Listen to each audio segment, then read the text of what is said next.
Bonjour à tous, donc dans ces deux nous allons voir comment importer mes paramètres et comment changer la langue de Visual Studio Code. C'est parti. Alors dans la dernière vidéo nous nous sommes quittés sur l'installation de Visual Studio Code et de toute évidence votre éditeur sera très différent du mien car le mien est déjà configuré.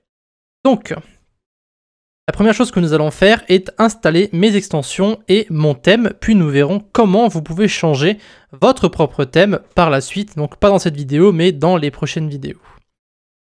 Alors, il faut savoir que les fonctionnalités prêtes à l'emploi de Visual Studio Code, donc c'est plus ou moins que le début de l'éditeur, il existe ce qu'on appelle des extensions, d'accord, que vous allez permettre d'ajouter donc des langages, des déboggers, des outils d'installation, plein de choses comme ça, donc ils vont en fait améliorer votre flux de travail et de développement. Donc ça va permettre justement aux auteurs des extensions de en fait communiquer avec l'interface utilisateur de VS Code et donc de contribuer via l'API de VS Code. Il y a beaucoup de blabla, mais pour accéder justement à ce marché des extensions, donc vous allez faire ici CTRL, SHIFT et X. D'accord, donc il existe plusieurs façons d'y accéder. Vous pouvez passer via la barre d'activité que vous devriez logiquement avoir sur la gauche ici. Donc ce sont les petits boutons que vous avez là. Vous appuyez sur les petits cubes ici. Vous pouvez voir extension, CTRL, SHIFT et X. Je vais faire un petit zoom. Ça vous allez voir mieux. Voilà, donc CTRL, SHIFT et X pour accéder justement au marché des extensions. Donc soit avec CTRL, SHIFT et X, soit en appuyant sur le bouton ici, soit vous allez sur View et vous avez ici donc extension. D'accord, donc il y a trois façons d'aller dans les extensions, mais en général, on préférera utiliser le raccourci. Ce sera beaucoup plus simple. Une fois que vous êtes sur le marché, vous pouvez chercher les extensions par nom. Donc vous allez ici sur la recherche. Donc vous avez plusieurs onglets. Vous aurez donc un onglet avec les extensions qui sont installées sur votre VS Code. Vous aurez un onglet pour les extensions qui sont recommandées. Et donc après, vous pouvez faire des recherches par rapport à ça. Vous avez aussi un onglet pour les extensions qui sont désactivées. Aussi, si vous n'avez pas les icônes ici, pour les mettre, vous pouvez simplement agrandir votre menu et ça va donc afficher les icônes. Voilà, donc c'est plus joli, on va dire ça comme ça. Maintenant, ce qu'on va faire, c'est qu'on va en fait installer un pack d'extensions. Donc comme son nom l'indique, c'est un pack qui va contenir plusieurs extensions. C'est mon pack personnel, donc il contient toutes les extensions que j'utilise. Nous parlerons d'ailleurs de ces différentes extensions un peu plus tard, mais pour le moment, tout ce que je veux faire, c'est rendre votre éditeur comme le mien, si vous le désirez bien sûr. Donc direction la barre de recherche, et vous allez taper donc Get Coding Knowledge. Voilà, donc c'est mon. Et vous aurez donc là deux résultats. Vous avez le pack et vous avez le thème. Gardez en tête que c'est toujours comme ça qu'on va installer des extensions. Vous allez simplement faire une recherche, appuyer sur l'extension que vous voulez, et ensuite vous allez simplement appuyer sur le bouton installer. Donc je vais vous montrer comment ça se passe avec une extension que je n'ai pas.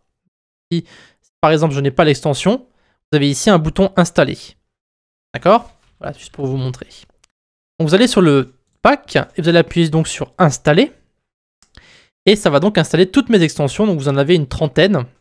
Et vous avez ici une description pour toutes les extensions que j'utilise, évidemment, et vous avez un fichier de configuration qu'on va voir juste après.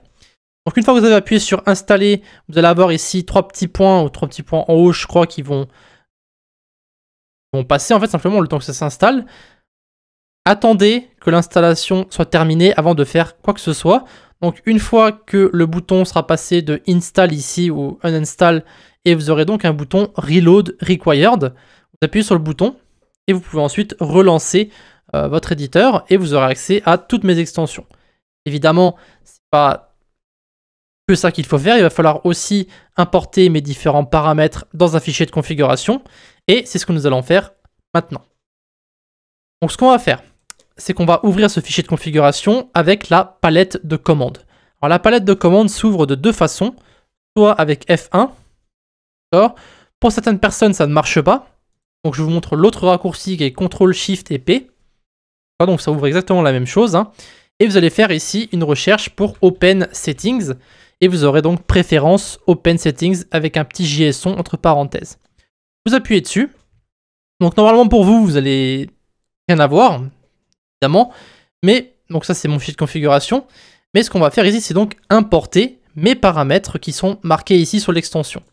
Donc si vous allez sur l'extension ici, sur la description, et que vous allez plus bas, vous allez avoir ici ce qu'on appelle un settings.json et vous allez donc pouvoir simplement faire un copier-coller. Donc vous allez tout en bas, prenez tout ça, hop, faites un CTRL-C et un CTRL-V à l'intérieur donc pour le settings.json et vous aurez donc accès directement à tous mes paramètres. La seule chose que je vous conseille de changer, c'est le terminal integrated font family ici et de mettre donc pas Fira Mono for Powerline parce que c'est une police personnalisée, mais vous pouvez mettre ici par exemple Consola. Moi je vais pas le mettre parce que j'ai pas envie de modifier mes paramètres, mais vous pouvez mettre Consola qui est en fait la police par défaut de VS Code. Donc pour le moment nous n'avons pas vraiment vu comment tout fonctionne, mais nous le ferons donc dans la prochaine vidéo lorsqu'on parlera de l'interface utilisateur. Mais la dernière chose que je veux voir avant de quitter la petite vidéo, c'est comment changer la langue de l'éditeur.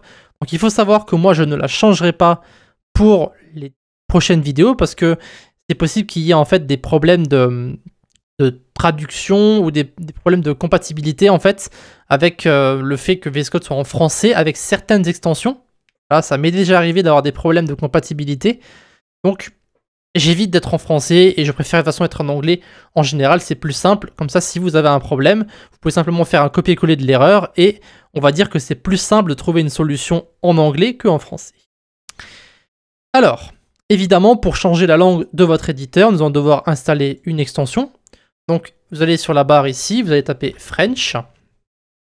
Puis, dans la barre de recherche, vous prenez le premier résultat. Donc, vous avez ici French Language Pack for Visual Studio Code. Simple à comprendre.